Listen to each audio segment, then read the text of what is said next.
You've seen NBA dynasties throughout history, but there's no doubt that the two of the greatest dynasties in the past 20 years were the early 2000s Lakers and the Golden State Warriors of the late 2010s. Recently, conversations are being had about which team was better. Well, in terms of sheer dominance, you can't compare anyone to Shaq and Kobe. They went on to three-peat from 2000 to 2002, but because this dynasty happened over 20 years ago, it's only right to take a stroll down memory lane. A lot of fans seem to forget how there were no teams that could match up with the Lakers when their duo of superstars wasn't feuding. So just how dominant were the 2000s Lakers? But before we get into it, please like the video and subscribe to the channel. Thank you for watching one of the best new basketball channels on YouTube, Swish Archives. The Los Angeles Lakers struck gold in 1996. They pulled off the draft heist of the century by making a draft day deal that got them the young Kobe Bryant out of high school, even though the kid wasn't 18. Then, in August, they announced they had just signed the biggest basketball free agent, Shaquille O'Neal, to the largest contract in professional sports history. It was the start of a new era for a Lakers team that struggled to compete ever since Magic Johnson's first retirement in 1991. Of course, everyone knew what Shaq brought to the table. The big man was 7'1" and over 300 pounds of pure muscle. He was a nightmare in the paint because no center could contain him one-on-one. But no one thought this young high school kid who turned 18 in August would be special. It was the start of one of the most dominant partnerships in the history of professional sports. That team had serious talent. Outside of Shaq, the Lakers had Eddie Jones and Nick Van Exel. And during the middle of the 1996-97 season, the Lakers traded for Robert Horry, one of the best role players in history. A year later, they acquired Rick Fox, a solid, no-nonsense defensive forward. But something was missing from that squad. The Lakers couldn't get past the Utah Jazz in the playoffs, losing to them for 2 straight seasons. Shaq was being Shaq, putting up monster double-double numbers while bullying everyone in the paint. But while Kobe became the youngest All-Star at 19, he was yet to blossom into a true star. The other Lakers couldn't pick up the slack. Meanwhile, Del Harris was a good coach, but he wasn't championship material. LA's struggles continued until the lockout-shortened 1999 season, where they lost to the San Antonio Spurs in the second round. It wasn't until the 1999-2000 season that the Lakers finally found their groove, and it was thanks to their new head coach, Phil Jackson, who won 6 titles with Michael Jordan and the Chicago Bulls. Jackson's triangle offense gave this team the structure it needed, and with Bryant's growth as a superstar, the sky was the limit for this team heading into the season. But everything started and ended with Shaq, the big man who served as the triangle offense's anchor. With Shaq posting 29.7 points at his absolute prime as an unstoppable center in the paint, the Lakers had the ultimate cheat code. And when teams sent multiple defenders to the paint, Shaq had Kobe scoring from the backcourt. It was the ultimate inside-outside duo. The Lakers went on to win 67 games during the regular season, allowing Shaq to win his first and only MVP award in 2000. Meanwhile, Kobe emerged as an elite two-way wing, an all-NBA and all-defensive talent at just 21 years old. But it wasn't just about Shaq and Kobe. The role players did their part as well. Rice didn't stay long enough with the Lakers, but he was a good third option because of his shooting. Ron Harper, a veteran from the Bulls' last three-peat, was one of the best defensive point guards in the league. Guys like Robert Horry, Rick Fox, Brian Shaw, and Derek Fisher all gave the Lakers perimeter options and solid defensive performances. However, the road to that dynasty's first championship wasn't easy. In the Western Conference Finals, the tough-minded Portland Trailblazers nearly defeated them after forcing the series to 7 games. LA was down 13 points at the start of the fourth quarter, but Kobe led the charge in a fourth quarter comeback. With the defense focused on Bryant, who was methodically destroying the Blazers, he drove to the basket and threw that beautiful lob pass to Shaq to seal the deal. Bryant to Shaq! This allowed the Lakers to go to the finals for the first time since the Magic Johnson era. The Lakers got another scare in the NBA Finals when the Indiana Pacers' Jalen Rose infamously sprained Kobe's ankle in Game 2. But while Bryant was hobbling all series long and got limited to 15.6 points, no one could stop Shaq, who dominated the paint for 38 points and 16.7 rebounds. This all-time great finals performance was enough for the Lakers to clinch the first of 3 straight championships. But that was also the start of the biggest what-if stories in league history.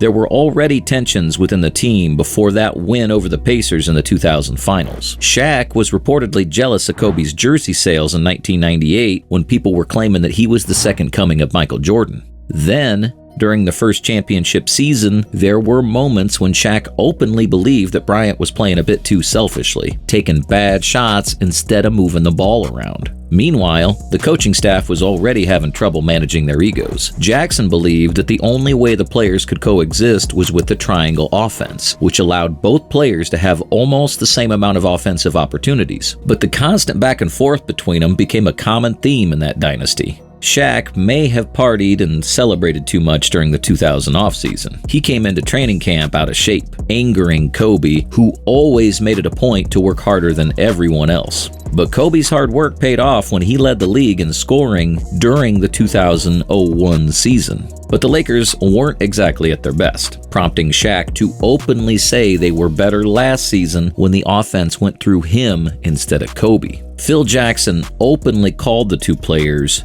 juvenile. The two were unstoppable despite their constant bickering when focused on winning. The Lakers steamrolled through the playoffs, going undefeated in the entire Western Conference leg until they reached the 2001 NBA Finals. Their numbers were crazy. Kobe averaged 31.6 points during the playoffs before the finals. Meanwhile, Shaq was putting up 29.3 points and 15.3 rebounds against the West. The undefeated run to the finals and the dominant numbers proved that these two players could coexist and do magic together. And while they dropped Game 1 to the Philadelphia 76ers in the finals, they won the championship in 5 games, which gave them their second championship. The drama toned down during the 2001-2002 season. Despite Shaq's injury problems that season, the Lakers still made it to the 2002 NBA Finals. With the Lakers having the opportunity to complete a rare three-peat, they defeated the New Jersey Nets in just 4 games. The win capped off a historic three-peat for the 2000's Lakers, officially turning this team into a true dynasty. But everything started to go south for that team after what turned out to be the final time Shaq and Kobe won a championship together. Shaq's health problems became the reason why the Lakers weren't at their best during the 2002-03 season. Kobe had emerged as a true elite superstar in the league by averaging 30 points and at one point had a 13-game streak where he scored 35 or more. But the 50-win record held the team back in the playoffs as the Lakers got dethroned by the Spurs in the second round. While the championship streak was over, the dream of winning another title was still there. The Lakers signed veteran free agents Karl Malone and Gary Payton during the 2003 season. Though Kobe and Shaq were still playing together, they never fully resolved their differences, and Shaq couldn't stop talking. He publicly criticized Kobe's perceived selfish style and even claimed that he was the only reason why Malone and Payton joined the Lakers. Bryant couldn't handle it anymore, publicly criticizing Shaq's fitness and conditioning and questioning his leadership. Other team issues, including Kobe's legal problems over the summer, Phil Jackson's contract situation, and Shaq's demand for a higher salary, also surfaced. So, despite starting the 2003-04 season 21-3, the Lakers eventually turned mediocre, especially after losing Malone to an injury. Despite the drama surrounding the team, the Lakers qualified for the finals after defeating the Houston Rockets, the San Antonio Spurs, and the Minnesota Timberwolves in the Western Conference. They were the favorites in their finals matchup with the less talented Detroit Pistons team, but that was when things reached their boiling point. Shaq was a bit too passive against the Pistons' overly physical defense. Meanwhile, Kobe forced the issue too much, leading to questionable shot selections. This all happened while everyone else on the team struggled with their offense. The Pistons' rough defense held down what should have been an unstoppable duo. But ultimately, the feud between the two Laker stars made it impossible for this squad to play a fluid and unselfish style. The Lakers lost the 2004 NBA Finals in 5 games, marking the end of the Shaq and Kobe era in LA. Shaq publicly requested a trade during the summer as he got sent to the Miami Heat, where he teamed up with Dwayne Wade. He won his 4th title in 2006. Meanwhile, Kobe got what he wanted when he became the team's uncontested first option, something he never got when Shaq was there. He put up record-setting numbers, leading the league in scoring twice and even scoring 81 points in 2006. It took a while for Kobe to win more championships, but he eventually did in 2009 and 2010. And after that 2010 victory, he jokingly told the media that he got one more than Shaq. Just got one more than Shaq. While fans often wondered how far this duo could have gone had they stayed together, the fact was that the 2000 Lakers won their titles because of their star players' talent. This partnership is still widely regarded as one of the greatest duos of all time, and for good reason. Some would say that Jordan and Pippen were better.